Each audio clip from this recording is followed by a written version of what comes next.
Welcome to the 2013 Red Raider Coaches Show with Coach Pooh Garrison. And tonight we're going to talk about the upcoming game of scrimmage. We're going to get you a chance to meet Coach Garrison, talk to some of his players, and then we're going to later in the show we're going to let him introduce all his new coaching staff and talk about them a little bit. To get kicked right off, Coach, we're going to talk to you a little bit about where you came from, why you're here. And again, we know out there Coach Johns left last year. You were his assistant. There was a bunch of talk about who would be coming in and all, and you got hired. And also, just in the times you can, if you kind of go through that a little bit, and just tell them why you're coaching, why you want to be in Macon County. Well, I'll be honest with you. I'm originally from Bartow, Florida, which is in South Central Florida, just above the Muck area, as it's known there in Florida. And, grew up in a little town. I guess I say little town, but it's not as small as Elma. But for that area, my town would be considered a little Elma. And had a pretty rough life growing up. And struggled a little bit coming up, and was able to find my niche in football and play. And had a coach that was willing to help me, and knew the area where I came from, knew many kids that survived that area. And I was a pretty decent player, and I was able to kind of reinvent myself and do the things that he asked me to do, and was able to get myself into college and move on. And of course, ended up coming back and wanted to be a football coach. And I know me and you've talked before. Long story short, though, just one of the biggest reasons why I wanted to coach football is because I had a coach that reached out to save me and save my life, and it was through football where I was able to kind of build myself and find some discipline and find some character, and I want that opportunity to reach out and save kids too. Coming to Elma has been different for me. I thought I would be still in my hometown in Polk County, down there in Bartow, and coaching and doing the things down there. Thought I would be saving kids from my neighborhood, but unfortunately things been the way it is. I'm here in Elma and trying to help kids here, and I do it simply because of the kids and an opportunity to try to give a kid that's in a bad situation an opportunity to change their life. I know what football can do for you, and I want them to have that same opportunity, but it comes with a little hard work and dedication. And so I mean that's a little bit about me. I was able to go on, like I said, to play college ball. I played at Bethune-Cookman University in Daytona Beach. I've traveled a little bit coaching, but I came here because of Coach Johns. And things being the way it is, he decided to take his family and move on to another place. And me and my family, we liked it here. Like I said, I've traveled, been to a bunch of different schools, and me and my wife, we just decided we were tired of moving, to be honest with you. And I have 5 kids, and we wanted some place where the kids could settle down and grow up, and we like it here. I mean, it was quiet. I've been living down in the city for most of my life and most of my coaching career, and this was a chance not to have all the hustle and bustle of the city, just a place where my kids can get out and enjoy themselves, and just kind of be in a family environment and grow up in a safer place, and have a chance to experience things they haven't been able to experience. One of the biggest reasons we love to hear so much is my family with my kids. They've been able to just get out and go out there in the yard and play, and just go outside and play catch with each other and run and just play. I mean, we lived in downtown Orlando, and everything's not always Mickey Mouse. Yeah, I remember your first story you told us out the board that day is that you walked outside at 2 o'clock in the morning and never heard birds chirping. They didn't know birds were up at 2 o'clock in the morning. Yeah, that was interesting for me to come outside here at 2:30 in the morning and hear the birds. I mean, the only birds you hear down there are the helicopters. So they're constantly flying over, gunshots, and then like I said, for my kids, just for the kids to have an opportunity to get out there in the yard and play and have fun and just be kids. You couldn't do that in Orlando. I mean, in certain areas it was just so bad that you just had to stay in the house all the time. And I didn't like that environment for my kids. I didn't want my kids growing up in that environment. I grew up in that environment, and I've always said that if I ever made it, that would be the last place I would ever raise my family. And that's the biggest reason why I'm here. Well, you faced challenges growing up, and you're talking about your young adult life. when you moved to Bacon County, you took the head coaching job. What do you see now as your biggest challenge? It's come behind a coach like Coach Johns that we were glad he's here, we got you now, and we look forward to the future with you. So, what do you see as your biggest challenge moving forward to take this program to the next level? Well, I got some big shoes to fill. Coach Johns is a friend of mine. He done an awesome job, and I hope I can fill those shoes. I can't make any promises, but I do know this. I believe in hard work, and we work hard. I believe in the weight room. One of the biggest things is going to be us keeping the kids together, just making sure that we stay gelled and keeping the brand name of what Coach Johns has brought here, physical football. And I think we're on the right path. I think we're doing that, and it starts right here where we are right now. For us, that this is where we start to build our program, is here in this weight room. And I think you've done a good job of following up behind that, because I know the kids they're like freaks of nature walking around the neighborhood right now. Big kids. So, we're going to take a quick break right now. We'll come back and we're going to meet some of the players, talk about them, and kind of talk maybe a little bit about Brantley County. The new coaches will be right back after this.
All right, welcome back. We're going to take a little bit of time now to let Coach Garrison introduce some of his players and talk about them and some of the positions they're playing and how they may impact us this year in 2013 football season. Coach?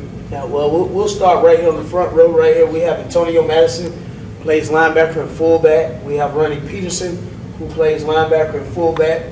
Back over here to my right is Trevor Williams, who's offensive line, defensive line. Anthony Florence plays nose guard and fullback. In the middle here, we have Drell Green, who plays quarterback and safety. Devontae O'Neal, who plays corner and receiver. And Tron Fosu, who right now is our all-around athlete. We play him at receiver, safety, corner, and some tailback. All right, Coach, one of our big position changes this year was quarterback. We lost Matt. So you got Drell replacing that. Talk a little bit about Drell and how he fits into that offense and what we're going to do differently. Well, Matt was a great player, and Drell has some big shoes to fill. And I'm hoping he's going to fill them right now. He's had a great camp, great spring, good summer. Worked really hard over the summer. Strength has increased. All around, our whole team speed has increased. But he's doing the things right now we ask him to do. throws the ball really, really well. That might be his edge over Matt. He definitely can get the ball downfield. I know you talked to me earlier, said we're going to probably throw the ball a little bit more. We're gonna try to get it downfield a little bit more. Now we're not gonna abandon the run. We're gonna be a running football team, but we're gonna definitely try to get the ball downfield. And you know, Drill has the arm to get it downfield and the vision to see down the field and get it down there. And not to take away from Matt through. You know, we asked Matt to win football games. We're actually looking at Drill not to really ask him to win the football game, but manage the game. And we're going to try to spread the ball to our athletes and ask them as a collective team to win the game. Where we had to put a lot of that pressure on Matt last year, Drill probably won't have so much of that pressure on him. But he can do some things that Matt can't do. You know, that Matt couldn't do. He moves around a little pretty good, just as good as Matt. And he's right now, I think I got to get an edge to speed to him. You know, as far as where Matt can sit there and read the option and do the things that we want him to do. Drill's getting better at it. We still got a little work to do, but that's why we continue to practice. And of course, we have Devontae O'Neal and Tron Folsom, who are our two big receivers, and we're expecting big things out of them this year, which is one of the reasons why we're looking to try to get the ball downfield some, because we got these two guys that can go up and go get it.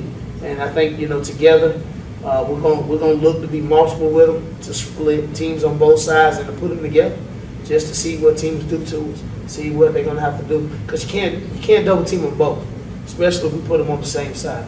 You got to pick your poison at that point. And I think we could give teams a fit in that situation. And then we have Ronnie Peterson, Antonio, and Anthony Florence. All three play fullback. And we have a young kid that's not here tonight, but we rotate him in also. Wesley Coffin. So, you know, we have a stable of fullbacks that we can get, and Ronnie can run some tailback also, and Anthony Florence can also, and that gives us a stable of backs that can stretch people and get down the field and run the ball hard inside and try to punish people. And then with that being said, we'll lead to Trevor Williams, who right now Trevor and Jay Jackson they're anchoring our offensive line. They're our two best offensive linemen, so we decided to move those two guys to guard. We're going to ask our guards to move people, and we figure they give us the best chance to do that. And, you know, right now Trevor's having a great camp. Jay Jackson is having a great camp also. And Trevor's been more of the vocal leader, more of the heart and soul of our offensive line, and they feed off of it. And he plays with passion. We talked the other day as a team about offensive linemen and defensive linemen not getting glory, not having that type of glory, and having to earn it behind their tailbacks and running backs. And Trevor has just taken that full circle and said, "Coach, I don't need the glory. I will get the glory when we win." And that's the type of kid that you look for in an offensive lineman, a workhorse type of kid that knows he's not going to get noticed for it, but just loves that thrill. Just a real update, one of our offensive linemen we lost over the summer with injury, Ryan Howell. Ryan Howell, yeah. We lost Ryan Howell to a knee injury, which was definitely a blow to our team. He was going to be big for us at center to anchor our offensive line. He was possibly the leader before Trevor, and Trevor stepped in to fill that role and has done a good job at it. Okay. So. And these two got on the front here. Well, we hoping these two right here are going to anchor our defense. You know, so I think our linebacker core, you know, and don't get me wrong, we're in a tough region. We're in a very good region with some teams that play good defense. But I got to say, I think we might have the best linebacker core around. And I think once teams play us, they're going to realize we have a pretty good linebacker core also. And we have Antonio Madison, who's playing Mike linebacker and running, who we moved to Sam. And then we have Payson Sams and Kyle Wilcox also that can play some linebacker. We have four really good linebackers right now that are playing really, really good for us, making key reads, and they're physical. They are physical. I mean, it's almost to the point where we almost have to hold them out of practice because we just can't afford to get a kid hurt, and they're playing that physical. So I hope it shows up on Friday night that they continue to play that way and get out the people the same way. They play with passion, and they'll hit you. They'll hit you like a ton of bricks. And part of that is, as you can see, is we beefed up a little bit. As a team, we've probably had an average weight gain this summer of about 20 pounds. We weighed the kids in, Yeah, we weighed the kids in over the summer, a couple times over the summer. Tried to monitor their weight a little bit. And on average, we, as a team right now, we're averaging about 20-pound weight gain, which is big for all our kids. I tell people all the time, Tron Folsom, probably, where were you last year, Tron? 165, and he weighed in this summer one time at 188. I mean, so we've been able to put some weight on our kids, which has been really, really good. So. And with the region we're playing into, we're playing against a lot bigger schools, and we're going to have to go both ways a lot. So I know you've been working as far as getting the guys ready as far as endurance. So we have, and we done a lot of speed training. We incorporated with our strength running that we did in the years past with Coach John. Along with our strength running, we incorporated some speed training to help build somebody endurance. Put in a lot more change of direction, quick change stuff, more explosive running, and then the way we practice. Our practice, there's not a lot of standing around in our practice. We're always yelling at them about constantly moving, running where you're going, running back to the huddle. I mean, we don't do a lot of conditioning after practice. We don't have to because of the style and the tempo at our practice. It's an upbeat tempo. It's a quick tempo. We're always running, change of direction, good transition. So we're able to get a lot of our conditioning with the way that we practice. Quick, we talk about kind of offense and defense. Where we stand special teams wise. Who you got kicking this year? Who's filling those roles? Well, we're looking at Dalton Nolan, Xavier Hayes, and Jacob Carver to try to spread some of the kicking duties around. And we think we found us a punter. We might have found two, actually. Preseason Sams and Anasio Washington, which both of those guys will be long snappers along with William Merritt for us also. But we definitely have a good punter in Preseason, so I think we're going to be able to get the ball off. And we have a kicking coach who's been coming in working with them, Joe Bordeaux. He's been coming in working with our kids during our specialty period at the beginning of practice. And then we kicking wise, we're looking at Dalton Nolan and Jacob Carver to run those duties of kicking extra points. Jacob's going to be the guy that's definitely going to kick off right now. He has the stronger leg. He can get the ball down the field. So we're looking at him to try to take over the kickoff duties. But, I know the biggest question on everybody's mind is, are we going to put somebody back on the punt return? Well, I was going to say that's the big elephant in the room. You're going to have to answer that. Yeah, so we've been working. Right now, we got two guys that are definitely getting a lot of the reps every day at working with it. We got Coach Council, who's one of our coaches that we hired, who's a heck of a punt returner, and he's been back there working with those guys, trying to teach them how to receive the ball and catch the ball and field the ball. And he works with them constantly. He's constantly getting in their way and messing with them out there, giving them a fit. And I think that's going to make us better because he's always trying to find ways to distract them and try to break their concentration. And we've been able to field the ball a lot better. I'm hoping that Tron Folsom and Devontae O'Neal can handle those duties. And Devontae right now is looking like a natural back there. Tron's working. We had a couple slip-ups today, but for the most part, he's been working pretty good back there also. Well, we learned last year and in the last few years, in our region especially, as tight as things are, field position is key. Is everything. We got to have field position. That's a good thing. So, we're going to take a quick break now. We come back, we'll let Coach Garrison talk about his new coaches, and we're going to talk about Franklin County, our scrimmage coming up this Friday night, and then the games in this region that we're going to be playing in this year. We'll be right back.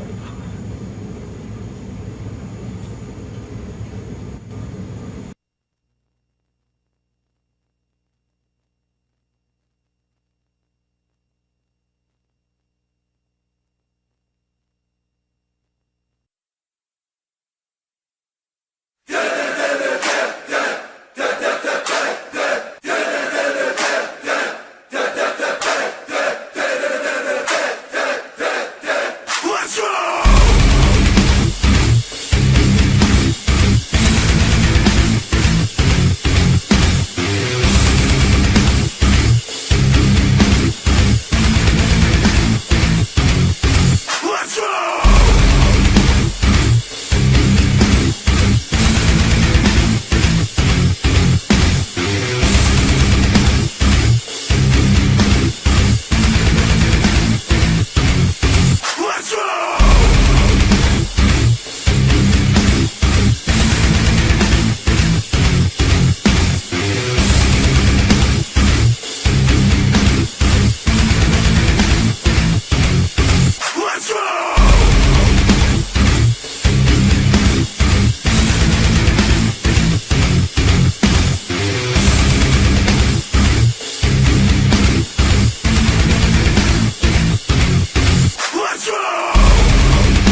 All right, welcome back. We're going to go now jump right into the region and talk about that, and then we'll finish up talking about your coaches and stuff. Coach, we start with Brantley County Friday night, which is a long-time rivalry. There's been some controversy about the game, about whether we should or shouldn't play. But how are you going to prepare this week, and how you preparing in this whole? And I used to ask Coach John the same thing. How are you going to prepare? What do you do leading up to the games and get us ready? What's different from your practices, Coach, before? And Well, we've taken an approach to try to be more upbeat and more up tempo. Like I told you before, we don't have a lot of standing around in practice. We always got people constantly working.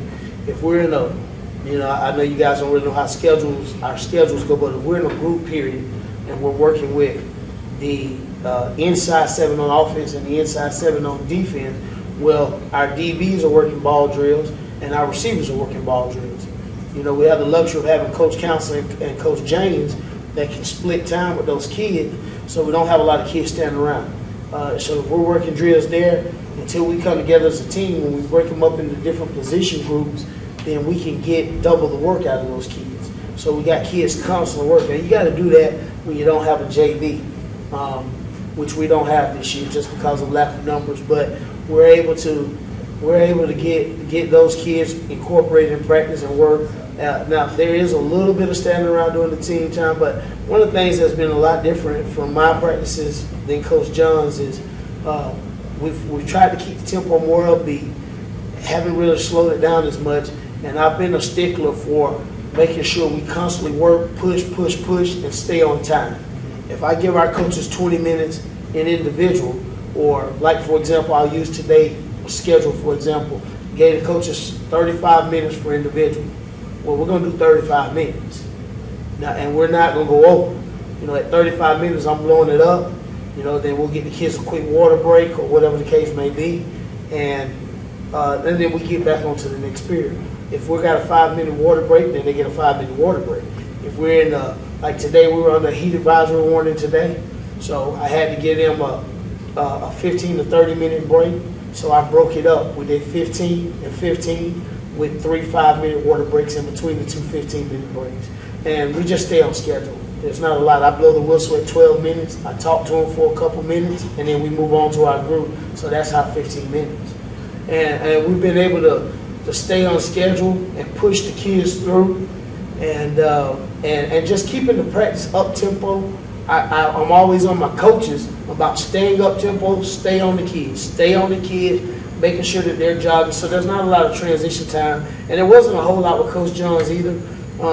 But Coach Johns, sometimes we get off that schedule. And I've really focused on staying on my schedule, staying on the schedule, which in turn we've been able to push practice a little bit more, but try to keep the kids and get the kids out on time. Yeah, so. We're looking at our region this year, Coach, switching a little different way here. Yeah, I know we got the same like we have every year. We got the Vidays, we got the Benedictines. Where do you see our region stacking up as far as where we stand with them? Well, I see it as being a contender in the region. Right. Now whether everybody in the region sees us that way, no. I mean, well, I know in the past we've been able to sneak up on folks. We're not going to do that. Everybody's looking for Bacon County. No, everybody's looking for us. We got a big target. I know Toombs County is one of those that they're looking to play us again this year. Yeah. But we got some teams that we got some stuff left out there with Viday, with Benedictine and stuff. We got some games that we got to look forward to this year. Yeah, we do. And we got some tough battles ahead. We gotta keep our kids focused. We've been able. Right now, I think one of the toughest things that we had last year, and I know you would know this because you talk with Coach Jones a lot. We had a problem last year trying to find ways to motivate the kids sometimes for games. I don't think we got that issue this year. They're a little bit older. They're not necessarily looking for payback, but they want those games. Those are games that they feel like are measuring sticks for us, and they feel like we can measure ourselves on who we are based on the Benedictines, the Vidays, and the Toombs Counties of the world. And we're the it's like David versus Goliath. We see ourselves as David always. We're one of the smallest schools in our region.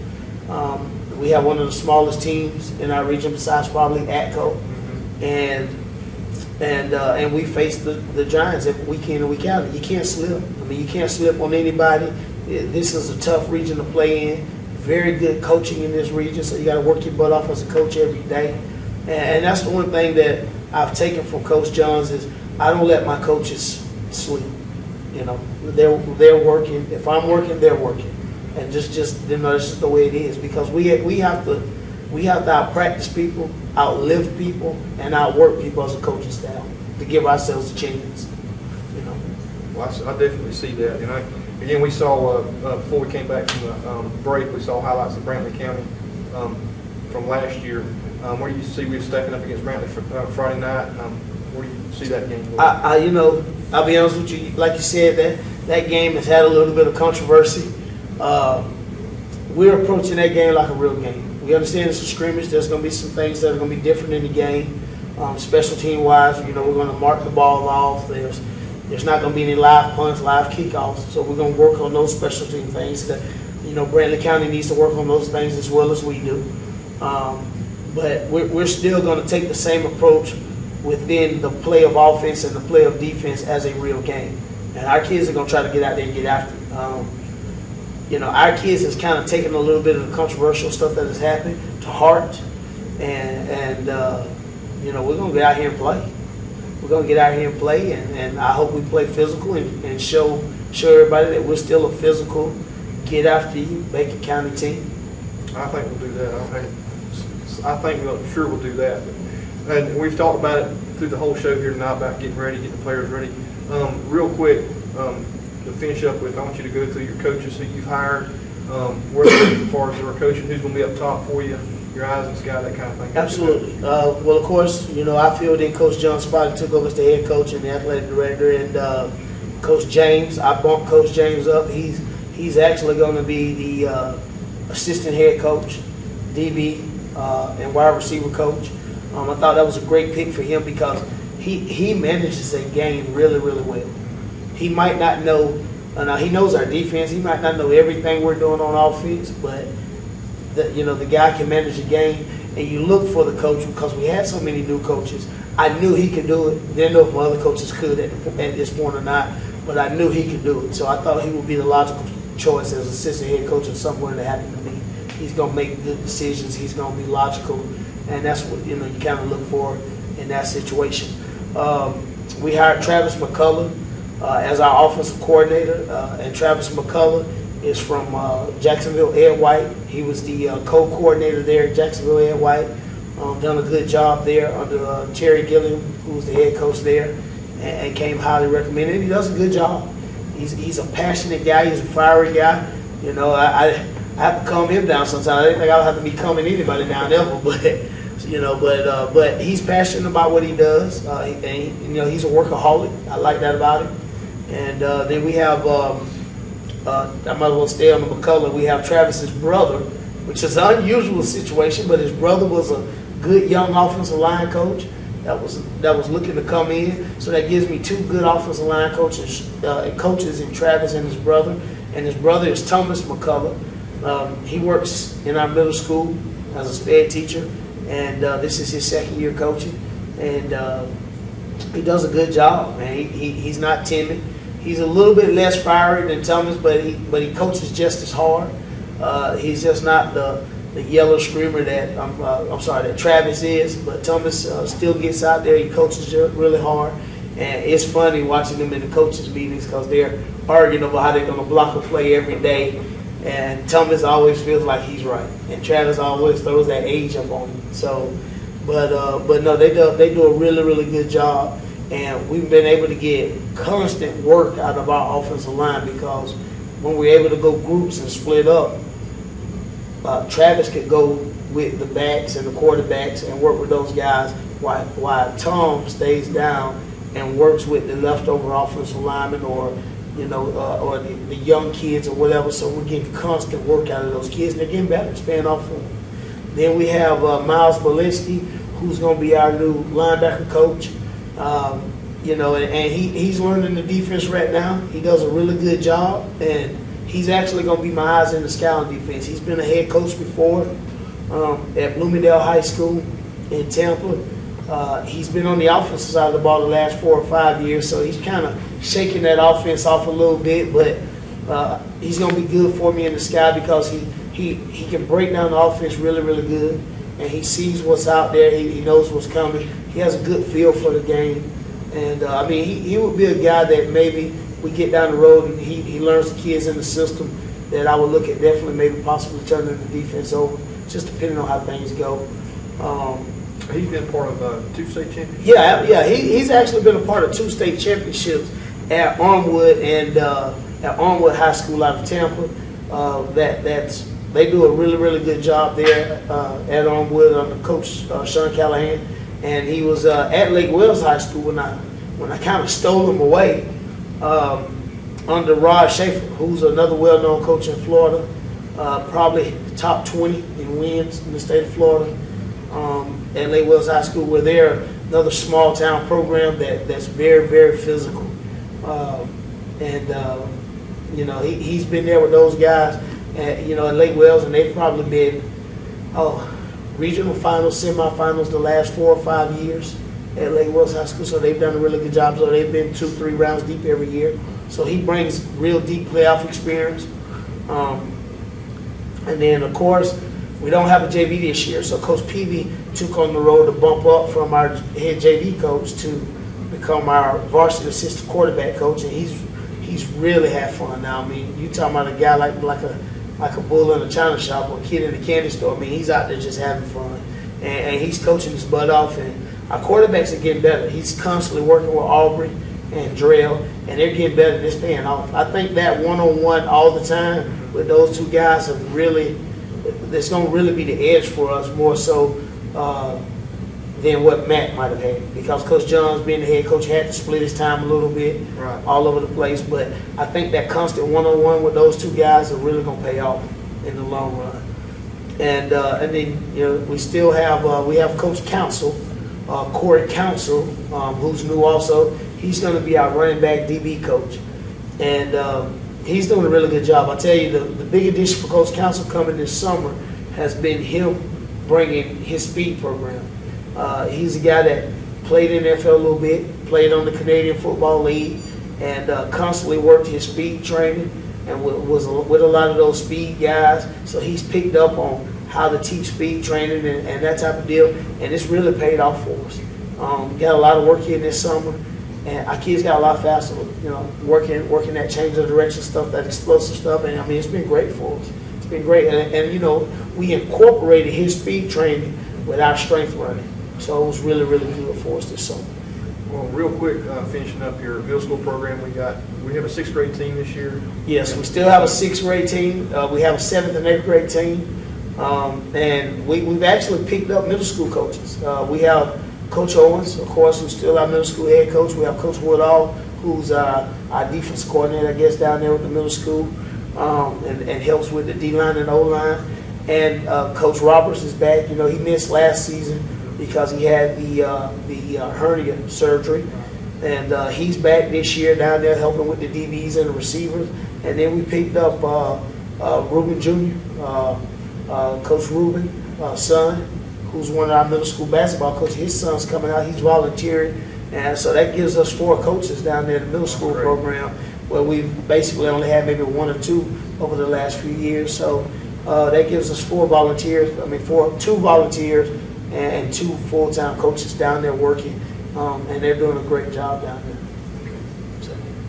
Well, Coach, we appreciate the time. We're going to wrap it up, folks. We want to thank you for tuning in. We'll be doing this each week at the same time. Coach Garrison will be going over next week. We'll be talking about Franklin County and hopefully how we annihilated them on the field. We'll be talking about next week's upcoming game, which is, I guess the other pink elephant room is Pierce County, and we're looking forward to that game, but we're not looking past Brownlee, even though it is a scrimmage. So we want to challenge you to watch each week. We got our Booster Club president here tonight, Joe Hayes. I know if you've got anything you want to volunteer, money, anything, we'll take it all, because it takes a lot to keep this program rolling, to keep these boys and what they need. As far as Coach Garrison talked about boys gaining 20 pounds, and the Touchdown Club provides food, and Gatorade, and all that kind of stuff for kids. So if you could come out, we have Touchdown Club meetings every Monday night at 7 o'clock. Come out and help participate and help do what we can for the team. So we will see you again this time next week.